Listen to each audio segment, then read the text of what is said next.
welcome. It's been a minute. And happy full moon in Capricorn.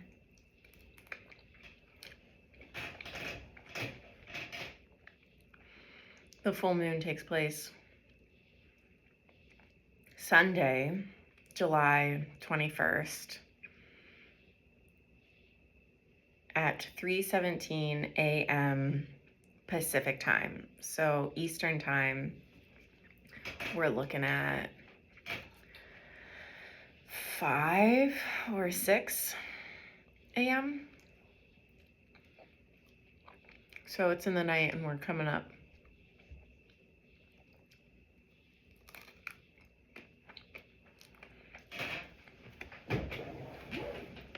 The theme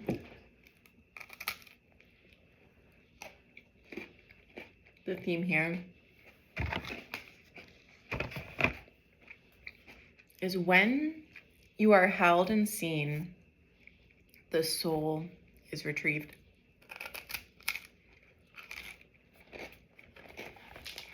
When you are held and seen, the soul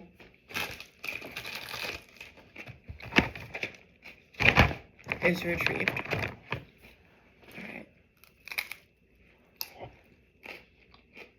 And this article is by Sarah Faith Gottesdiener.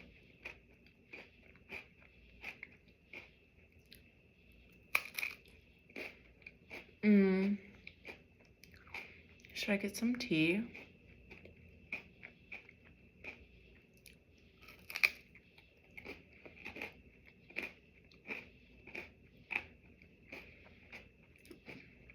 I'm actually almost out of water. Anyway. Welcome to our second full moon in Capricorn this year. That's wild.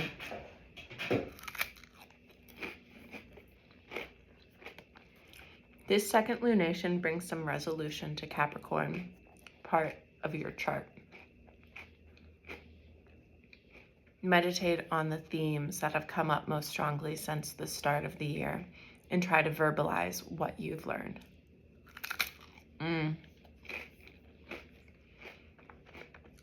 Responsibility, discipline, and release. The bright illumination of this full moon grants us space to breathe, to harvest, to reflect, and to feel our feelings around some long-term questions.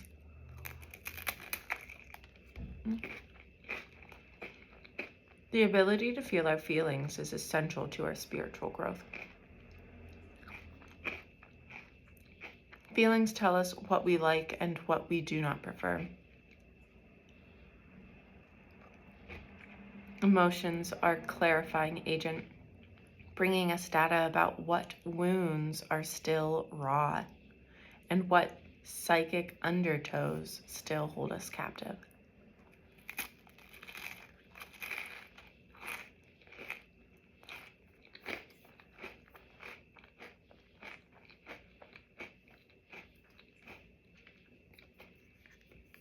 They point us toward where there are opportunities for transformation.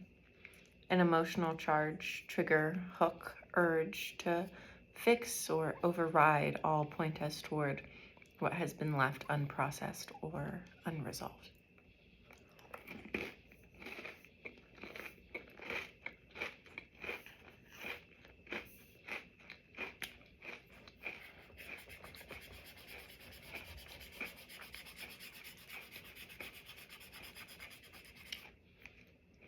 Our emotions help to clarify and bring focus on the tones, colors, symbols, and environments and temperatures that provide affirmation, comfort, inspiration, essentially reflecting and connecting us to our truest self.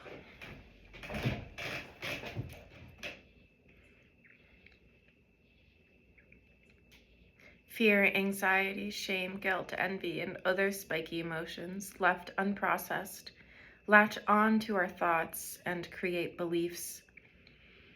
These beliefs become behaviors, and behaviors become actions, Actions repeated over time create the shape of our life. Our bodies are the homes to our emotions, and our bodies are impacted by the currents that flow through it as much as they are influenced by the currents that get trapped or struck. Unprocessed emotions affect us physically. They become stagnation, which can surface as pain, inflammation, and chronic states that drain us, such as resentment and frustration. These distract us from our vitality and purpose.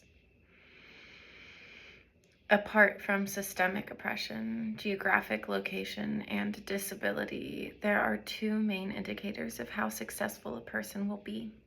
Those are cognitive and emotional intelligence. Be honest. How many times have your emotions stopped you from doing something you've really wanted? Beliefs about who you are and what you can and cannot do, paired with emotional memory, determined decisions. The combination of the emotional and physical responses in your nervous system is what stops you in your tracks.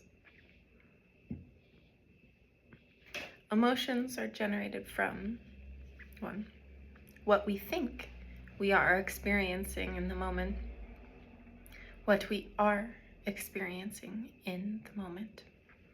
2, the information that has been stored in our bodies, minds, nervous systems based on the past. Over time, the body becomes subconsciously programmed and conditioned through the combination of a thought and a feeling, a memory and an emotion, or a stimulus and a response. Many of our realities are still being made through much younger parts. Our unmet needs and childhood stories still show up in the present moment, that unprocessed emotion, like a time capsule of our former neglect, stays frozen inside us along with the love we seek. All right, that gets an underline.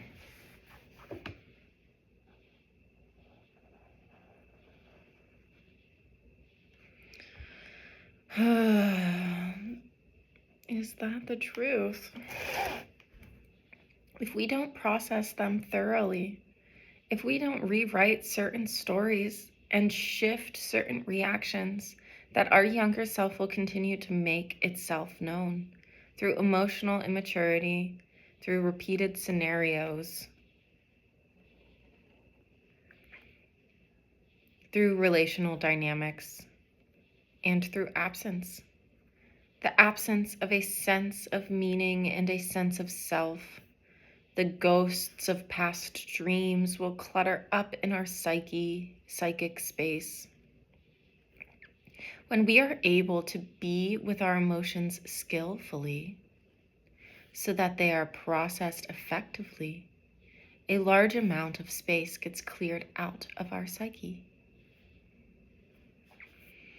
When we make ourselves a safe space where our hurts can be witnessed, where our grief is allowed to speak, parts of our soul are returned to us. What is trying to get our attention? Whether it is our body, our intuition, or our emotions, has a lot of wisdom for us, even when we don't prefer what is happening, and also has wisdom even if it is an old pattern or habit or adverse fight, flight, freeze reaction. When we learn to listen, to hold space for, and to let these parts of ourselves communicate with us, when we learn strategies for soothing and transforming, not merely coping or putting a Band-Aid on them, this is when they'll change, when we'll discover our resilience and when we'll have more capacity for our natural gifts and talents.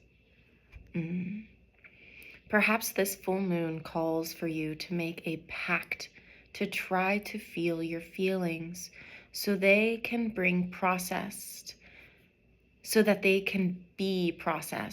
so that your compassionate witness can step forward, and so that you might experience more release, relief, and soul retrieval. The compassionate witness rituals to feel your feelings. Trauma is not what happens to us, but what we hold inside in the absence of an empathetic witness. By Peter A. Levine. When we become a compassionate witness to our emotions, we encourage the younger part of us that they are safe to express and that they are supported. This month's full moon exercises are meant as a mid-year complement to the first lunation of this year. Notice what has shifted and how much easier it is to give yourself self-love and self-compassion.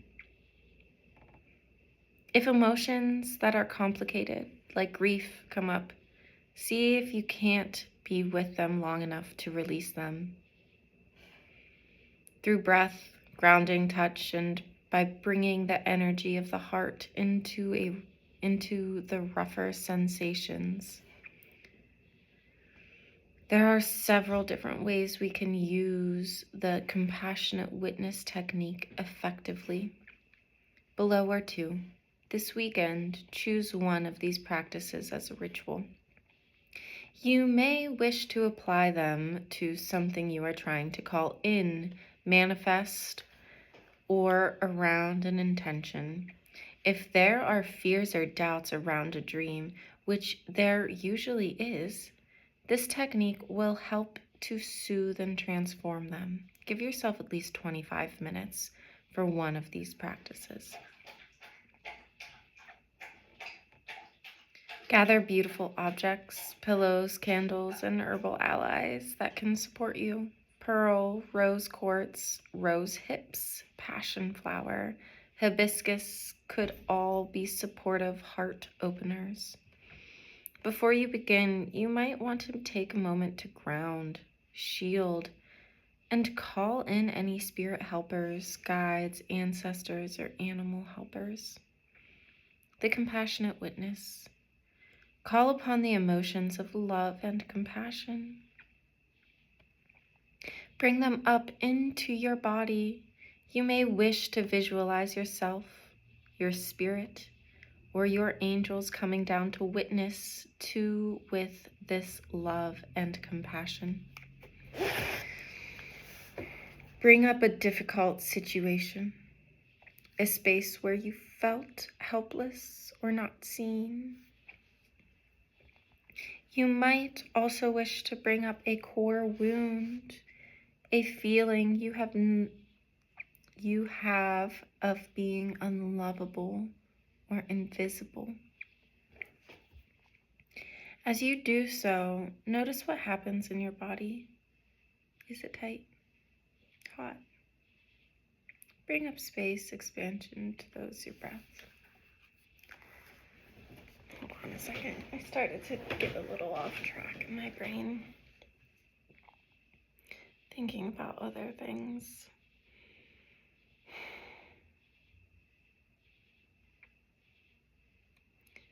But bring up a difficult situation, a space where you felt helpless or not seen. You might also wish to bring up a core wound, a feeling you have of being unlovable or invisible. As you do so, notice what happens in your body.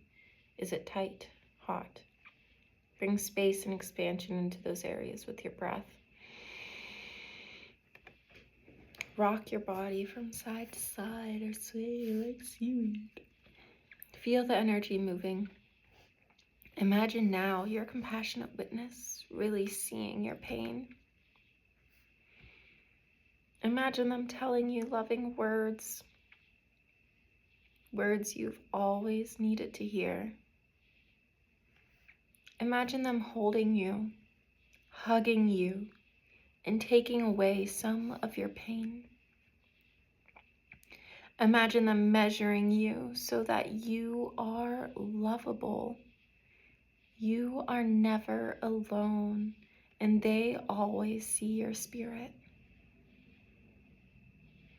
You may wish to hug yourself, hug a pillow, change your posture.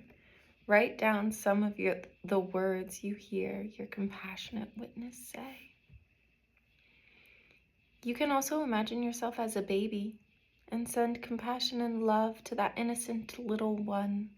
Let yourself receive the relief and softness that comes from being witnessed and seen.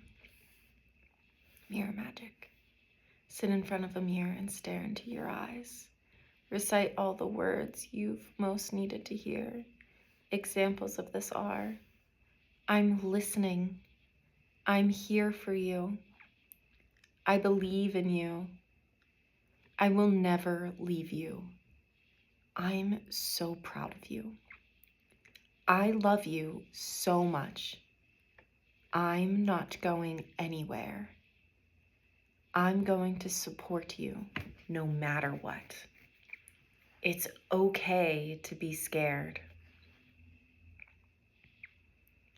And you are still worthy of love.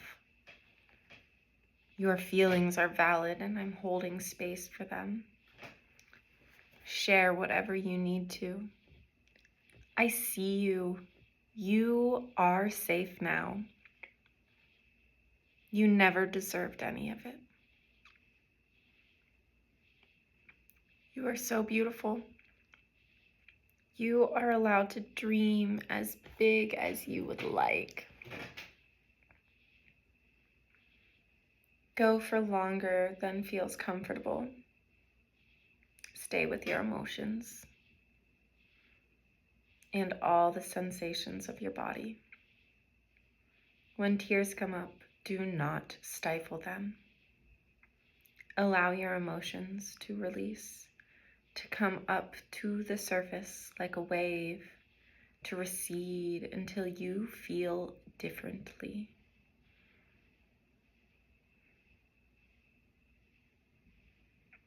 You are your best repatterner. Record yourself saying encouraging things about yourself, your dreams, and the like. Whatever it is you most needed to hear, record it on your voice notes for between 3 to 6 minutes. As you begin to fall asleep, press play.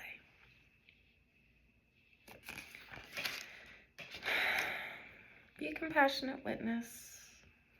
There's a lot going on in our hearts.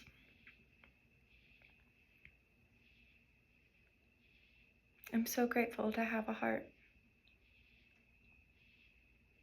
I'm so grateful to have heart. To have it be burst open time and time again. The love I've experienced. What a world. Happy full moon in Capricorn. Bye.